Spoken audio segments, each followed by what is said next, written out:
नगरीनं आणि महाराष्ट्रानं स्वागतच केलं असेल, पण त्यांना त्यांच्या बोलण्यामध्ये आदरणीय पवार साहेबाचं नाव घेतल्याशिवाय सुरुवातही करता आली नाही, शेवटही करता आली नाही. म्हणजे आमच्या नेत्याची उंची किती आहे हे त्यांनीच दाखवून दिलं.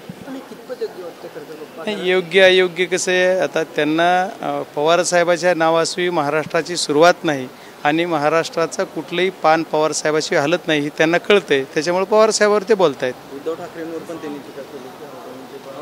फॅन क्लब आहे, औरंगजेबाचा फॅन क्लब आहे, त्याचे सरदार आहेत उद्धव ठाकरे. नाही, आता ह्यांना दुसरं काही सांगायला पाहिजे. जर ते महाराष्ट्रात आले, केंद्रात सरकार आले, तर केंद्रातलं सरकार महाराष्ट्रासाठी काय देणार याच्यासाठी त्यांनी बोललं पाहिजे होतं. जी आता दहशतवाद एवढा मोठा झाला आहे, सीमेवर जवान शहीद होतात, याच्यावर त्यांनी बोलायला पाहिजे होतं. तर ते कशावर बोलतायत की पवार साहेबावर टीका करतायत, उद्धव साहेबावर टीका करतायत.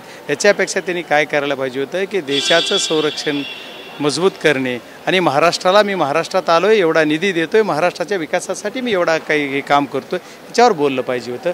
पण ते दुसरंच काहीतरी बोलत आहेत. त्याच्यामुळे त्यांना लॉजिकली काय बोलायचं मला सांगता येईल. लोकसभेची तयारी दिसते ही सगळे त्यांच्या माध्यमातून. विधानसभेसाठी ते काहीतरी बोलतात, लोकसभेत अपयश आलंय. नाही, मग आता जे लोकसभेत झालं तेच विधानसभेत होणार आहे. आता काय बदलणार आहे? त्यांचा आरोप असा आहे की लोकसभेत महाविकास आघाडी म्हणून तुम्ही खोटं नरेटिव्ह सेट केलं आणि खोटा प्रचार केला, त्यामुळे भाजपला फटका. नाही, गेली 10 वर्षे कोण खोटं नेरेटिव्ह प्रसिद्ध आणि कोण खोटं बोल पण रिटून बोल करतं हे उभा महाराष्ट्र न उभा देश बघतोय.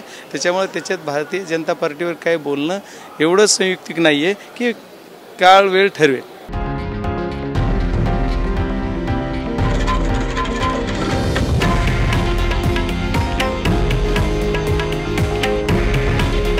हे आहे देशातील नंबर 1 न्यूज नेटवर्क आणि आपण पाहत आहात TV9 मराठी. काळजी तुमची, हित महाराष्ट्राचं.